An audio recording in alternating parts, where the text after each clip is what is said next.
The global appetite for mobile games is, well, it's absolutely massive. We're talking $120 billion this year alone. Just incredible numbers. Right. And what's really grabbing my attention is Chucky's role in all this.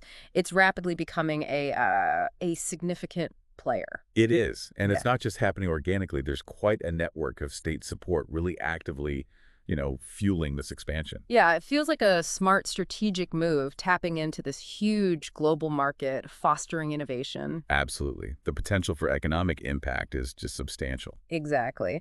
So for this deep dive, we're really zeroing in on two key Turkish government initiatives. Mm. We've got KOSGEB's rapid support for micro and small enterprises, and then the Ankara Development Agency's Level UP 2025 program for the gaming industry. Two quite different but important programs. Definitely. And our mission today is to sort of cut through the jargon, make sense of these for you, whether you're, building the next hit game, running a studio, or maybe just curious. Yeah, we want to unpack the key stuff, who's eligible, what support you actually get, how the applications work. So you can see if these could genuinely be a game changer for your venture. Okay, let's kick things off with that KOSGEB program first. It's aimed at micro and small enterprises, or MKIs, as they call them. Right. And the big picture goal for Chaos Gab here is really empowering these smaller outfits. They want them to be more innovative, more competitive, Okay. focus on digital, green transformation, and crucially get into export markets. It's all about building a sustainable economic future, really. Right, future-proofing the sector. Now, this KOSGEB program, it has two distinct tracks, doesn't it? And it's important to get this split. Very important. Component one offers interest-free, repayable support. That's key repayable. Got it. And it's for MPIs that were already established, basically, before the pandemic hit hard. Hmm. They look for businesses with at least 75,000 Turkish lira in net sales revenue back in 2019. Okay, so that 75K figure is like a marker of their pre-COVID activity level. Exactly. It acts as an anchor, showing they had some established activity before all the disruption, suggests resilience, maybe some market validation already. Makes sense. Then there's component two, also interest-free, repayable. Mm-hmm. But this one's aimed at what they call innovative young MKIs, newer businesses, basically, set up in 2017 or later in the same target sectors. Right. Now, the really crucial thing, and you mentioned this, is a business can only apply to one of these, not both. That's a key decision point. You have to figure out which track fits your company's profile, your history, your setup. Okay, so who exactly can, throw their hat in the ring? Let's Yeah. break down the eligibility. First off, size matters. You have to be a micro or small enterprise, an MKI. Yeah, and you need to check AOSGEB's specific definitions for that employee numbers, turnover thresholds. Make sure you fit the MKI criteria. Right. Second, your business sector. You have to be operating in one of the sectors listed in their program scope sectors table. Which you find on the KOSGEB website. Exactly. They use these NACE Rev 2 codes, standard industry classification codes. And they provide downloadable PDFs with the codes, dual, and hex versions if you need to get granular. Helpful. These sector limits are there to channel support towards industries seen as key for Turkey's economic growth and competitiveness. Okay. Now, back to component one, that pre-pandemic track. There's that 75,000 TL net sales minimum in 2019 we talked about. Right, confirming that established operation before the pandemic disruptions. But importantly, that financial history isn't needed for those innovative young MKIs under component two. Exactly. Component two acknowledges that newer businesses might not have that track record, but still have huge innovation potential, especially in fast-moving sectors like gaming. Right. And speaking of component two, these innovative young MKIs have their own sort of specific hoops to jump through. If you were set up in 2017 or later, you need to meet at least one of four conditions. Okay, what are they? First, you could be operating inside a TechMer or a TGB, that's a technology development zone. Your main address or a branch needs to be there. Those zones are designed to foster tech businesses, offering facilities, connections, a supportive ecosystem. Second, maybe you've completed or you're currently working on an R&D or innovation project that got public funding. That counts. Third, obtaining a patent certificate in 2017 or later shows commitment to IP. Good indicator. And finally, getting a technological product experience certificate, a 2 experience certificate, also in 2017 or later. So these criteria really highlight the focus on businesses actively pushing boundaries, developing new stuff. Definitely. Now, are there businesses that just can't apply at all? Yes, there are exclusions. If your business is in a sector restricted by the World Bank, Often industries with environmental or social concerns, you're ineligible. Okay, standard practice for public funds, I suppose. Pretty common, yeah. Insurers' resources aren't going towards potentially problematic activities. What about debts, like taxes or Social Security, SGK debts? Good question. You can still apply even if you have some overdue amounts. Yeah, but you have to make a formal declaration promising to sort those debts out before you actually receive any support payments. Okay, so it doesn't block you immediately, but you need a plan to fix it. That gives some breathing room. Exactly. It allows businesses with maybe temporary cash flow issues to still access the program, as long as they commit to getting compliant. Right. Okay, so what's the actual support on offer? You said interest-free, repayable? Correct. Unsecured and interest-free repayable support. Not a grant, you pay it back, but no interest. And the amount? The standard is 125,000 TL per newly hired eligible employee. Okay. But, and this is really interesting, that amount bumps up to 135,000 TL if the business owner is female. Right. Or if there's a single female partner holding 51% or more shares. Okay. Or if the newly hired person themselves is female. Wow, that's a clear incentive, a 10,000 PL boost. It is a strong emphasis on supporting female participation. But remember, you only get one of those increases per employee. It's not like they stack up. Got it. One boost per hire. And are there limits on how many people you can get support for? Yes. Micro enterprises, max 2 new employees. Small enterprises, max 5. Okay, so that sets the range. For micro, it's 125K up to potentially 270K if both hires trigger the female boost. Correct. And for small, 125K up to potentially 675K if all 5 qualify for the boost. That's the theoretical maximum, yes. But there's another caveat. Oh. If the total eligible expenses you actually list in your application are lower than those maximums, KOS-GEB uses your lower figure as the support limit. Okay, so it's capped either by the program limits or your actual demonstrated need, whichever is lower. Precisely. So what can you spend this money on? It's meant for regular monthly operating costs, so personnel costs for those new hires, obviously, workplace rent, essential operating stuff like electricity, natural gas for production of the facility, water, communication costs, even waste collection fees if you're in an industrial zone. Okay, the basics. And material costs, too, like raw materials or consumables, but only if you ordered them for production before you submitted the application. Right, pre-existing commitments. And for those innovative young MKIs in Component 2, the list is a bit broader. They can also cover technological activity expenses. Like what? Things like getting patents, copyrights, technology licensing fees, testing costs, certification costs. That makes sense given their innovation focus.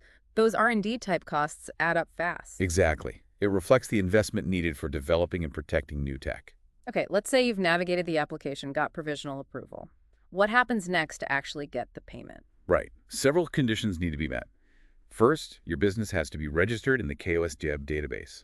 All info up-to-date, active status, lifted in an eligible sector. That's foundational. Standard admin. Then, as we said, you need that successful online application via the KOB Information System, the KBS, within the devline, and the provisional approval. And you mentioned getting in early helps with that provisional nod. It can. Approvals are based on application order and budget availability. So yeah, speed and a complete application definitely don't hurt. Good tip. What's the next step after provisional approval? Actually, hiring the eligible new personnel by the deadline KOS-GEB gives you, Okay. and then submitting an online payment request form, again through the KBS system. Right. And getting final payment approval depends on? A few key things. One, you need to maintain the average employment level your business had in the 12 months before the application period started. So you can't just fire people to hire new supported ones. Exactly. It has to be net new employment, essentially. Two, you must have hired those specific eligible personnel you applied for. And three, crucially, no overdue and unresolved tax or SGK debts above the legal limits when the payment is due. Still checking on those debts. Yes. And just like provisional approval, final payment approvals depend on the order of payment request received and the remaining budget. It's a layered process, lots of checks. Insurance funds are used responsibly, meeting the goals of job creation and supporting viable businesses. Okay, let's really nail down who counts as eligible new personnel. Right. They need a minimum level of education, either a 2-year university degree or higher, or graduation from a vocational or technical high school. Okay. Critically, they couldn't have been employed by your specific MKI back in June 2022. It's about new jobs for the company. Right, that newness is key. Any other restrictions? Yes, their recent work history, they can't have more than 180 total SGK4A premium days, that's registered employment days, in the 3 years before June 2022, so June 2019 to June 2022. Okay, limits their very recent full-time work history. Also, age born in 1981 or later, and nationality, they cannot be a foreign national. So targeted towards a specific segment of the domestic workforce? Seems so. And one more important detail. Yeah. If someone was employed under this same KOS-GEB program during an earlier round, specifically December 2021 to March 2022, they cannot be hired by any MKI under this current July 2022 application period. Preventing people from cycling through supported jobs at different companies under the same program. Exactly. And finally, just to be crystal clear, business owners, their partners, and immediate family spouses, parents, siblings, children cannot be hired as eligible personnel. Right. Keeps it focused on external hires. And that definition of new just means not employed by you in June 2022. They don't need to be fresh hires right after you apply. Okay, good clarification. These details maintain the program's integrity, making sure it fosters genuine new jobs. That's the intent, absolutely. Okay, wow, that was a deep dive into KOS-GAB. Let's switch gears now. Time to look at the Ankara Development Agency's program, Level EP 2025 Gaming Industry Technical Support Program, or LUP. Sounds different. It is, yeah. It has a different flavor. KOS-GEB is more direct financial support tied to jobs. Level EP is more about strengthening the foundations, the institutional capacity of organizations and people within the gaming sector, specifically in Ankara. Okay. So less about funding salaries, more about skills and structure. Precisely. It's aligned with their bigger strategy for tech entrepreneurship. The idea is to accelerate development of the institutions in the game sector, boost their capabilities, support innovative approaches, more strategic long-term development for the Ankara gaming scene. Building the ecosystem. Makes sense. So what are their key priorities for Level UP? They've laid out 5. Priority 1 is increasing youth employment in the game sector. Through technical skill development programs, initiatives to get young people ready for industry careers, building that talent pipeline. Crucial. Okay, priority 2. Development of innovative game products. So support across the whole life cycle, design, development, market analysis, delivered via training and consultancy. Covering creative, tech, and market angles. Smart. Priority 3 is specifically supporting women entrepreneurs in the game sector. Oh, interesting. Yeah, targeted training and consultancy to help women enter and play active roles. Really encouraging. Promoting diversity. Definitely needed. What's 4? Commercialization of innovative products. So training and consultancy focused on marketing, getting those digital games and solutions out to market successfully. Because a great game needs a great launch strategy. Exactly. Technical skill isn't enough. You need the business side too. And the 5th priority? Development of institutional capacity in the game sector itself. Training and consultancy for existing game companies, associations, umbrella organizations, strengthening the whole support structure. A very holistic approach then, supporting individuals, products, specific groups, commercialization, and the overall infrastructure. Yeah, aiming to build a really robust gaming hub in Ankara. So who can actually apply for this Level UP support? It's quite a broad range.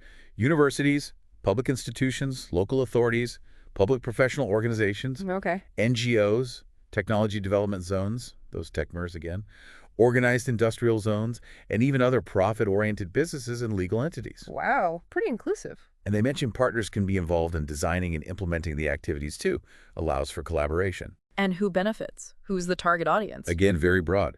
Students, bachelors, masters, PhD, university staff, academics, entrepreneurs, both current and aspiring, women, youth in general, personnel in relevant institutions, organizations, companies, NGO members and employees, even people planned as future hires in the sector. That really covers the whole spectrum of the ecosystem. It reflects that multifaceted strategy. Yeah. Nurturing talent, upskilling professionals, supporting organizations. What's the budget for this?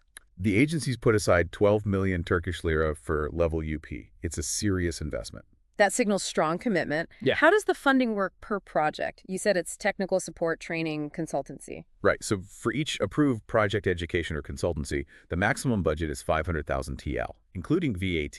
Okay. But here's the interesting part. The applicants don't get the cash directly. The Ankara Development Agency actually handles the procurement of the services. Oh, so you outline your needs and they find and pay the consultant or trainer. Basically, yes. They manage finding and contracting the expertise, It ensures some quality control, probably leverages their network, and takes admin burden off the applicant.